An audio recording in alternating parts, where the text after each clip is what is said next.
warahmatullahi wabarakatuh. Perkenalkan, saya Alvina Apriliana. Saya adalah peserta PPG PGSD dalam jabatan kategori 1 UPI Bandung 2022. Berikut adalah video uji kinerja atau UKIN saya. Selamat menyaksikan. Halo anak-anak. Sebelum kita masuk, kita baris dulu ya. Oke. Yang kecil di depan ya. Oke, masuk dari perempuan ya.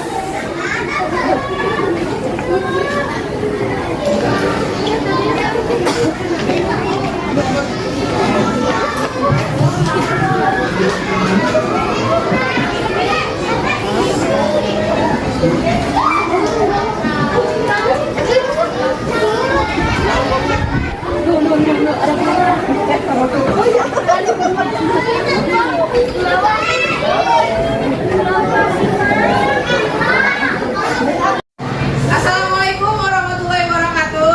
Waalaikumsalam warahmatullahi wabarakatuh. Selamat pagi anak-anak Pak D. Pagi Misrina. Bagaimana kabarnya hari ini? Baik. Sehat ya? Sehat. Ya, ada baiknya sebelum kita memulai pembelajaran kita hari ini, kita berdoa dulu agar Allah mudahkan kita dalam menerima pelajaran hari ini. Ya, Rafael, silakan berdoa. Memimpin teman-temannya. Siap. Siap. Berdoa.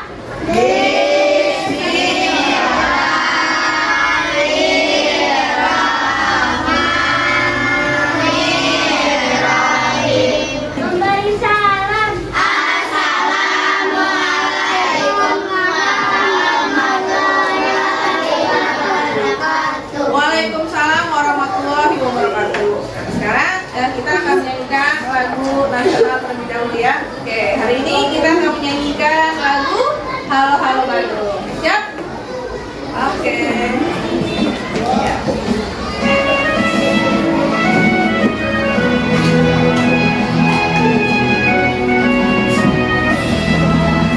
Halo, halo Bandung, ibu kota periaman.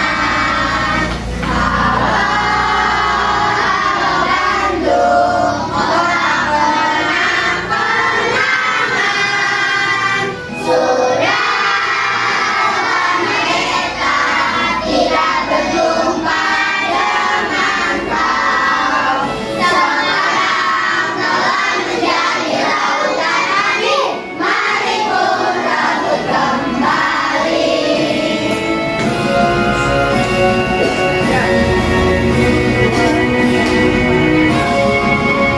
Halo, halo Bandung, ibu kota periaman.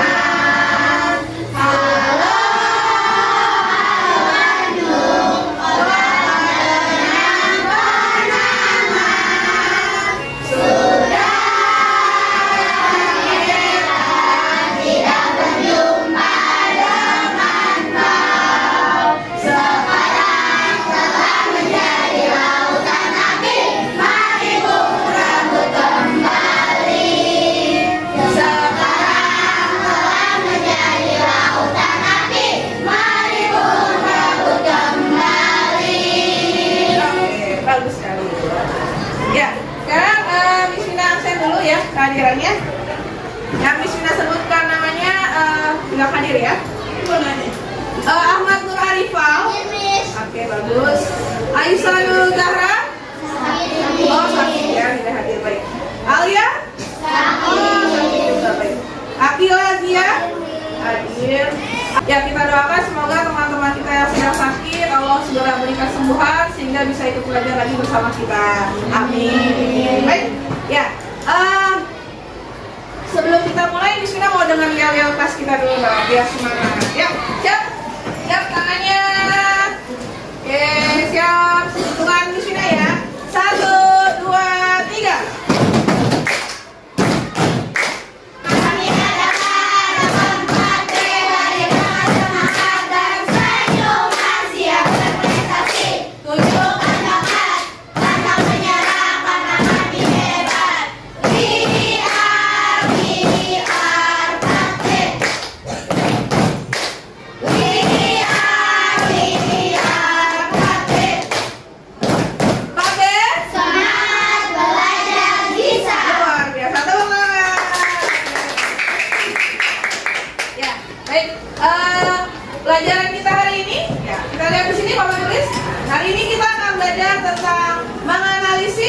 unsur intrinsik dari cerita yang dibaca, lalu menyimpulkan unsur-unsur intrinsik yang terdapat pada cerita, dan kemudian kita akan membuat peta pikiran tentang unsur intrinsik cerita yang dibaca. Nah, kemudian kita juga akan menghubungkan sikap tokoh dengan pengamalan sila ketiga Pancasila, mengaitkan sikap tokoh dengan pengamalan sila ketiga Pancasila, dan menceritakan kegiatan yang bisa dilakukan dalam kehidupan sehari-hari sesuai sila ketiga Pancasila. Nah, tujuan pembelajaran kita hari ini apa sih? Berikut adalah tujuan pembelajaran kita. Yang pertama, setelah kita menyimak tayangan poin-poin, kalian mampu menganalisis unsur intrinsik dari cerita yang dibaca dengan terperinci. Kemudian setelah kalian membaca cerita yang diberikan oleh guru, kalian juga mampu menyimpulkan unsur-unsur intrinsik yang terdapat pada cerita dengan benar. Nah, kemudian kalian juga setelah membaca cerita mampu menganalisis hal-hal baik yang terdapat dalam cerita sesuai dengan pengamalan sila ketiga Pancasila dengan benar.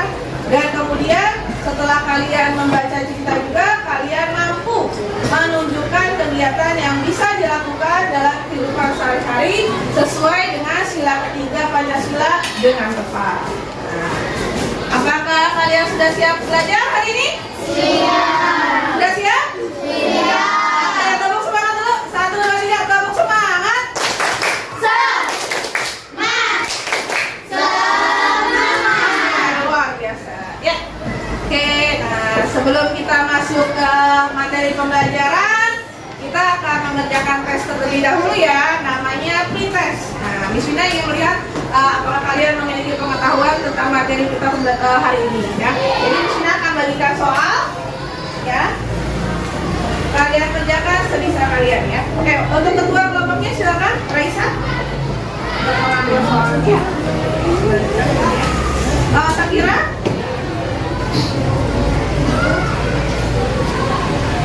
Isya. Nopi.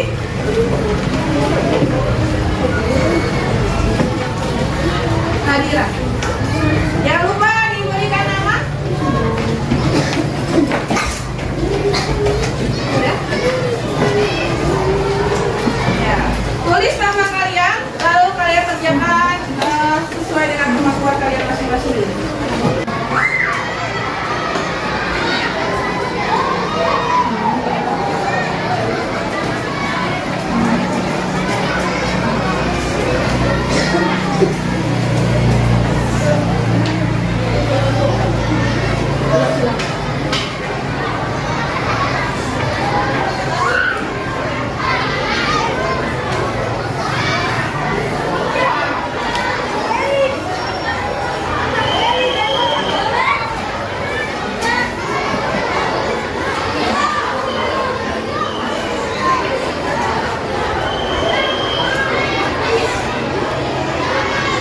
Ya, sudah selesai? Sudah.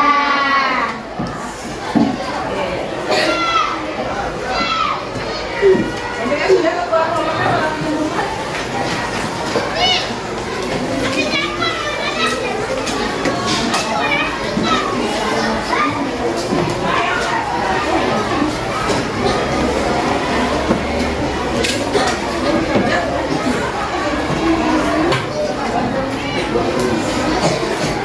Sekarang Sina ada pertanyaan nih.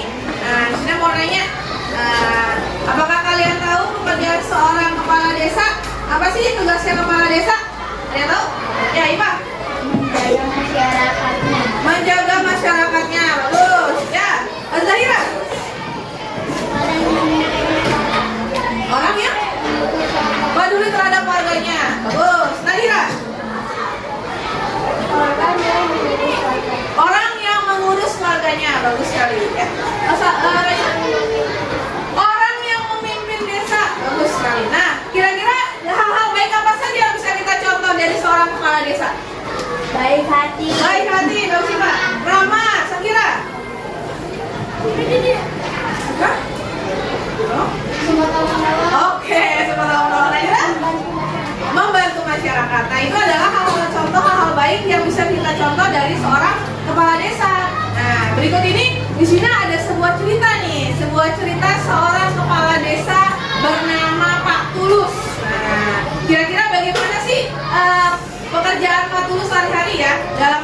desanya. Yuk kita simak ya, bareng-bareng ya ceritanya. Oke. Oke. Kenalnya budaya Tegur Sapa. Senangnya tinggal di desa Serengwangi. Kedekatan hubungan antar warga membuat mereka saling menjaga. Tidak semua warga desa Serengwangi merupakan penduduk asli. Sebagian warga merupakan pendatang.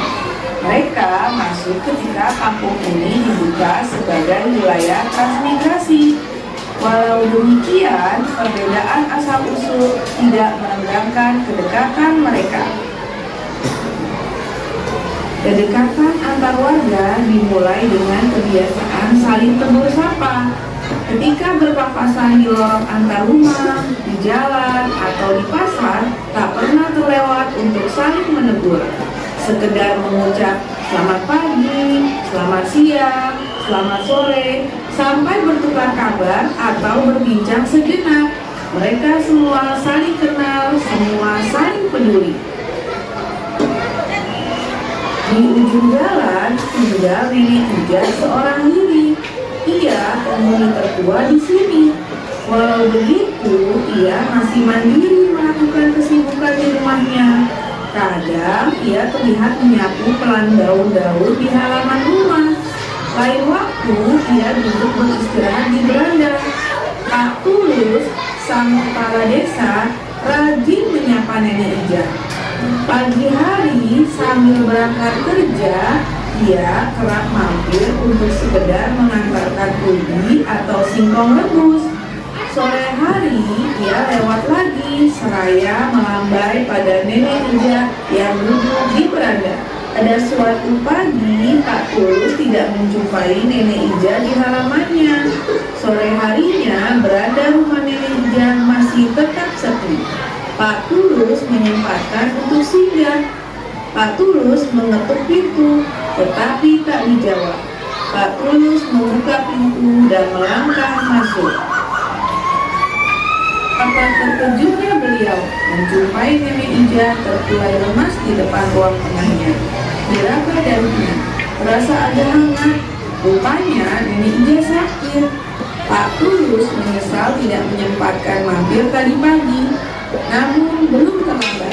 Pak Tulus mengajak beberapa warga membawa Nenek Ija ke dokter terdekat.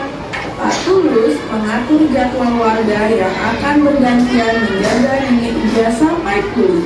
Tidak ada warga yang menolak. Semua sukarela membantu. Mereka tahu bahwa suatu ketika mereka dalam kesulitan pasti akan dibantu. Budaya tegur sapa menjadi berkat warga. Budaya tegur sapa membangun kepedulian terhadap sesama. Nah, itu dia cerita tentang kisahnya Pak Tulus, seorang kepala desa. Nah, di mana Pak Tulus bertugas? Nama desanya apa? Ada yang Desa Serengwangi. Betul sekali, Desa Serengwangi. Nah, bagaimana Pak Tulus dalam memimpin warganya? Peduli terhadap warga. Peduli terhadap warganya, ya. Baik ya Pak Tulus sebagai kepala desa? Baik ya. Nah, pada suatu hari ternyata ada warganya nih yang sakit. Siapa nama warganya tadi ya? Nenek Ija. Ya bagus. Lalu apa yang dilakukan Pak Tulus terhadap Nenek Ija? Membawa ke rumah sakit. Membawa Ke rumah sakit. rumah sakit. Ya bagus sekali. Nah, dalam sebuah cerita, ya, itu ya dalam sebuah cerita ini, ya, ada yang namanya unsur intrinsik. Nah, apa sih unsur intrinsik? Unsur intrinsik adalah unsur pembangun dalam sebuah cerita. Jadi sehingga cerita itu dapat dipahami dan menarik bagi si pembaca. Ya, jadi setiap cerita itu ada yang namanya unsur intrinsik. Nah, di sini ada 6 unsur intrinsik dalam cerita. Nah, apa saja sih? Yuk kita simak ya satu persatu ya. Di sini ada tema. Ada apa? Tema. Betul, tema. Tema itu adalah ide gagasan atau ide pokok yang mendasari keseluruhan cerita. Ya, jadi dia menceritakan tentang apa? Ya, jadi apakah tentang persahabatan, apakah tentang keluarga, ya, tentang kerjasama, tentang suka menolong. Jadi itu adalah suatu tema, ya. Nah, kemudian yang kedua ada yang namanya tokoh. Nah, unsur yang kedua adalah tokoh, yaitu pelaku dalam cerita. yang memerankan, ya, yang memerankan ceritanya sehingga bisa terlihat nih orangnya siapa saja dalam sebuah cerita, itu namanya tokoh. Nah, dari cerita Pak Tulus tadi tokohnya siapa? Peran utamanya siapa? Nenek Ija. Nenek Ija dan Pak Tulus. Pak Tulus, betul. Nenek Ija dan Pak Tulus merupakan tokoh dalam cerita tersebut, ya, yang memerankan ceritanya, ya. Kemudian yang ketiga ada watak. Nah, watak ini adalah sifat atau sikap dari pelaku dalam cerita. Watak ini bisa menjadi watak baik atau watak jahat, ya, bisa dia baik hati atau dia jahat, dia bandel, dia nakal, atau malah baik hati, suka menolong, ya. Itu adalah contoh watak dalam tokoh, ya, yang diperankan oleh tokoh dalam sebuah cerita. Nah, kalau dari cerita tadi wataknya Pak Tulus bagaimana? Baik hati. Baik hati, ya, ramah, ya, betul sekali, suka menolong, bagus sekali, ya. Nah, berikutnya yang keempat, unsur yang keempat, apa itu yang keempat? Alur. Nah, alur adalah jalan cerita dari awal hingga akhir cerita. Jadi ceritanya itu nggak bolak-balik, tapi runtut, ya, sesuai dengan alurnya dari awal, pertengahan hingga pada akhirnya, ya. Jadi berurutan sesuai dengan, jadi mudah dipahami oleh si pembacanya. Yang kelima ada latar. Nah, latar ini dibagi lagi menjadi 3 bagian. Apa saja sih latar itu? Ada keterangan tempat, waktu, dan suasana saat kejadian. Jadi latarnya yang pertama adalah latar tempat. Nah, dari cerita tadi tempatnya di mana? Dari ceritanya Pak Tulus? Di desa, ya, di sebuah desa, ya, itu adalah tempatnya. Waktunya kira-kira tadi di mana? Waktunya kapan? Pagi hari, siang hari, sore hari, dan malam hari. ya, jadi seharian, ya, bagus sekali. Itu adalah waktunya. Nah, kemudian yang ketiga adalah suasana. Suasana dari kejadiannya. Suasana itu bisa suasana yang menyenangkan, menyedihkan, atau menghilangkan, ya. Itu namanya suasana. Kalau dari cerita Pak Tulus tadi, suasananya bagaimana? Suasananya sangat menyenangkan. Keakraban, ya, keakraban, ya, kekeluargaan, ya. Ya, sangat kekeluargaan sekali. Oh iya, kekeluargaan, ya, karena warganya itu suka menolong, ya, jadi dia keakraban dari keluarganya, ya. Oke, bagus sekali. Oke, yang terakhir, nah, dari unsur yang terakhir ada amanat atau pesan moral. Nah, dalam suatu cerita itu pasti ada yang namanya amanat atau pesan moral, yaitu nasihat, ya, pesan yang ingin disampaikan pada si pembaca, ya. Jadi pesan itu pesan-pesan kebaikan, ya, pesan kebaikan agar pembacanya itu setelah membaca ceritanya dia mendapatkan suatu kebaikan, mendapatkan suatu pesan, gitu, ya. Oh, saya harus begini, sebenarnya saya harus baik kepada semua orang, saya harus saling tolong-menolong. Itu adalah suatu pesan dari sebuah cerita. Nah, kalau kita balik lagi ke ceritanya Pak Tulus, dari cerita yang sudah kalian dengarkan tadi, apa amanatnya atau pesan moral yang kita ingin kita terima dari cerita tersebut? Kekeluargaan. Boleh, bagus sekali, keluarga. Saling tolong menolong. Kita harus saling tolong menolong. Kita harus membina kekeluargaan. Bagus sekali, ya. Itu adalah pesan yang kita terima dari sebuah cerita. Oke. Ada pertanyaan sampai sini? Ya, Sakira. Apa amanat? Amanat. Oke, tadi amanat kita ulang. Amanat tadi apa? Pesan Pesan atau nasihat, ya, pesan kebaikan. Ya, amanat itu adalah pesan kebaikan yang ingin disampaikan si penulis kepada si pembaca.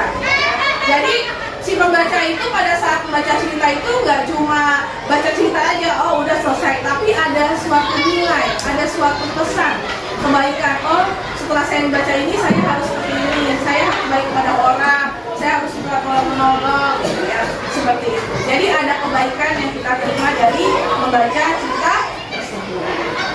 Jelas, Samira? Oke, bagus. Ada pertanyaan lagi? Tidak ada. Baik, kita lanjutkan.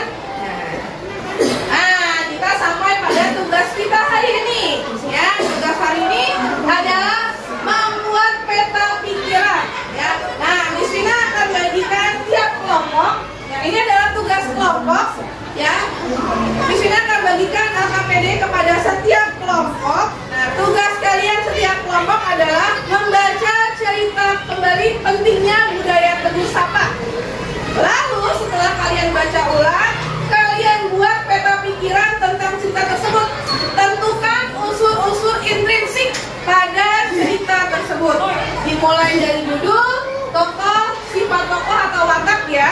Kemudian keempat, awal cerita, akhir cerita, dan pesan moral. Kalian diskusikan dengan teman sekelompok kalian. Ada pertanyaan? Bisa dikerjakan? Baik, silakan bagikan. Sahira. Ya, kalian baca kembali ceritanya, lalu diskusikan unsur intrinsik yang terdapat dalam cerita tersebut. Ya, baca dulu. Baca dulu.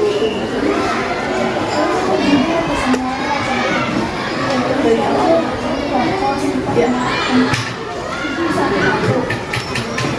Oke. Ya, baca dulu.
Sudah selesai? Belum? Oke, lanjutkan.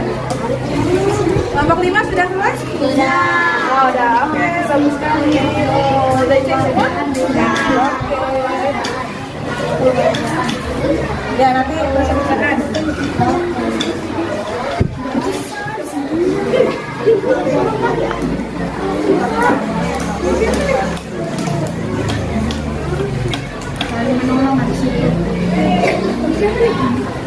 Sudah lagi kelompok 3. Sudah, Miss. Oke. Sudah siap? Kita mulai dari kelompok 1 ya. Kelompok 1, siapa yang maju? Presentasi. Ya, Raisa dengan Haliza. Ya. Silakan dilihatkan ke teman-temannya. Nah, oke, ini hasil peta pikiran kelompok 1. Raisa akan membacakannya. Oke. Silakan. Yang lain perhatikan. Silakan.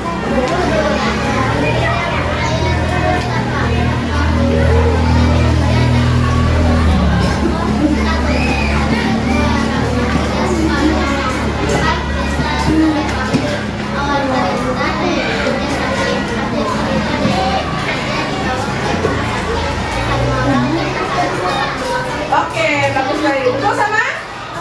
Oke, bagus sekali. Kelompok 1 tepuk tangan kelompok 1. Oke, silakan kelompok 2 membacakan hasil diskusinya. Yang peta pikirannya ditunjukkan ke temannya. Dari saya dengan Sakira. Mana ya? Kata cahaya. Kena cahaya. Oh, kena siwak ya? Oke. Oke. Ini peta pikiran kelompok 2. Silakan Sakira. Perhatikan yang lain. Tokoh 40 dan 5.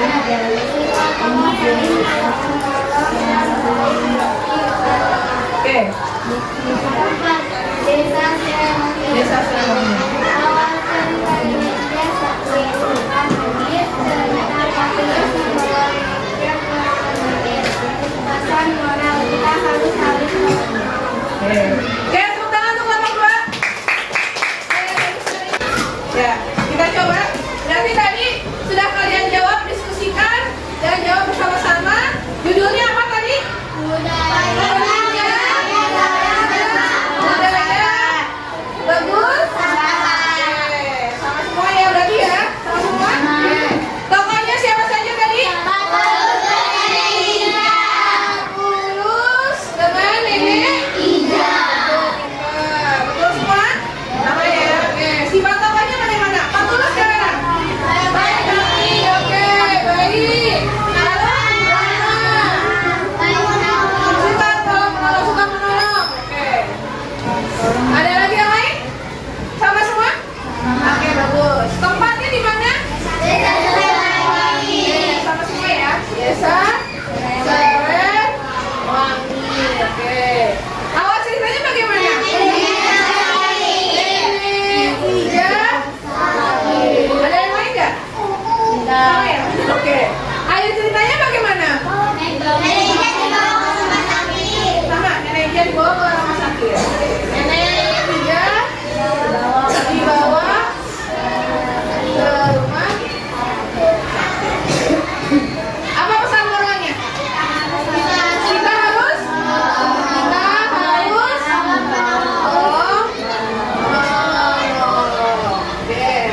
kekeluargaan.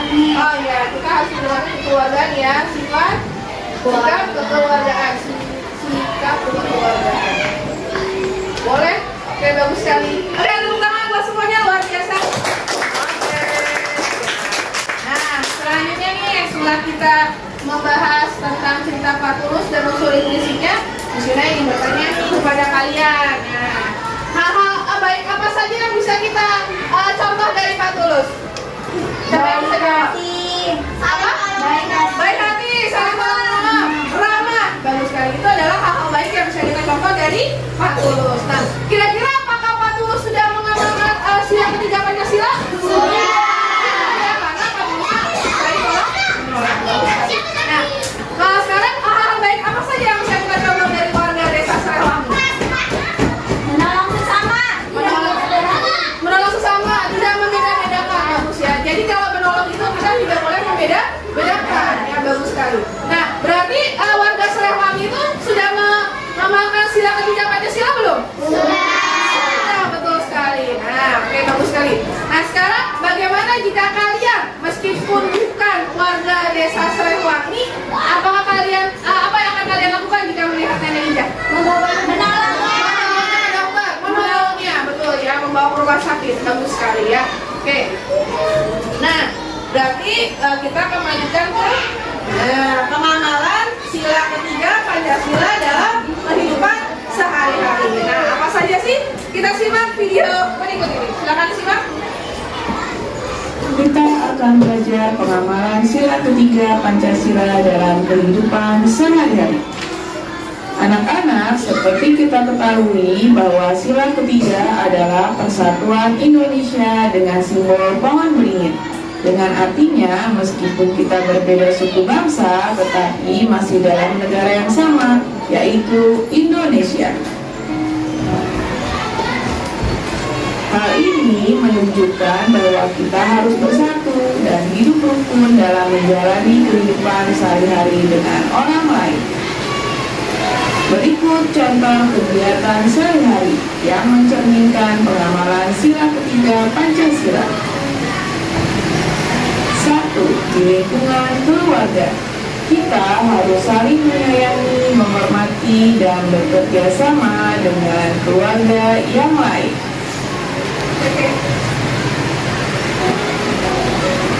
Kita tidak boleh memaksakan kehendak kita kepada anggota keluarga yang lain. Kita juga harus mendengarkan dan mentaati nasihat ayah dan ibu. 2. Di lingkungan sekolah, mau berteman dengan semua siswa tanpa membedakan suku, ras, dan agama. Menghormati guru, teman, dan warga sekolah lainnya. Menghargai pendapat teman saat berdiskusi. 3. Di lingkungan masyarakat, peduli terhadap masyarakat sekitar, yang artinya kita harus saling menghormati dan menghargai para tetangga.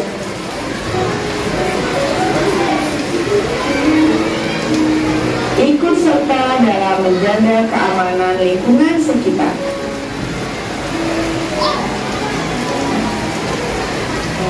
Ikut serta dalam kerja bakti membersihkan lingkungan. Anak-anak, jika kita menerapkan pengamalan sila ketiga ini dimanapun kita berada, baik di lingkungan keluarga, sekolah, dan masyarakat, dijamin kita akan hidup dengan damai dan teduh.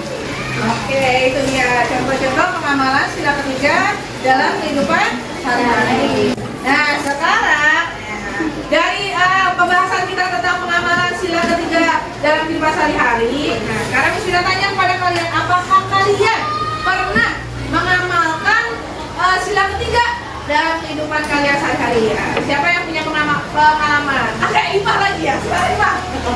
Saya mempunyai sahabat yang berbeda agama, tapi saya dengan dia sangat rukun dan sangat akrab. Oke, bagus sekali. Apakah Ipa sudah mengamalkan sila ketiga? Sudah.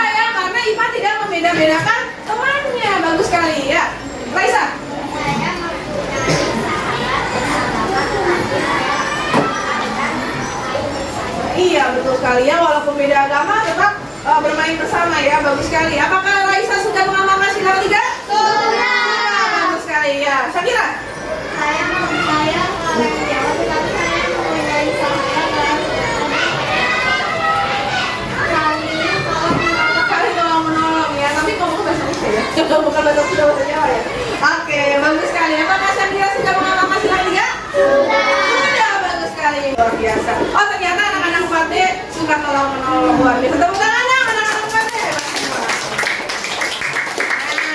Oke, sekarang setelah kita membahas tentang pengamalan sila ketiga, Pancasila dan unsur intrinsik, sekarang kita akan membuat kesimpulan pembelajaran kita hari ini. Nah, apa saja sih yang sudah kita pelajari hari ini? unsur intrinsik. Unsur intrinsik dalam sebuah cerita. Apa saja sih unsur intrinsik? Tokoh, watak, alur, Tokoh, pesan moral, lalu watak, latar, judul atau tema, alur. Bagus sekali. Apalagi selain itu yang kita pelajari? pengalaman sila ketiga. Pengamalan sila ketiga dalam kehidupan sehari-hari. Oke, bagus sekali. Sekarang, kita akan mengerjakan tes lagi nih setelah kalian mempelajari materi kita hari ini tentang unsur intrinsik dan pengamalan sila ketiga Pancasila. Sekarang Bismina akan memberikan kalian post test ya untuk melihat seberapa jauh pemahaman kalian tentang materi ini. Oke, Bismina balikkan lagi ya. Lalu itu kelompok Raisa, Syakira, Keisha,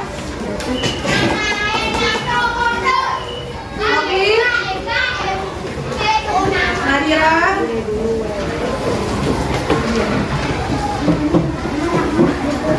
oke, silakan dikerjakan masing-masing. Jangan lupa tulis nama. Oke.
sudah menyaksikan video uji kinerja atau UKIN saya.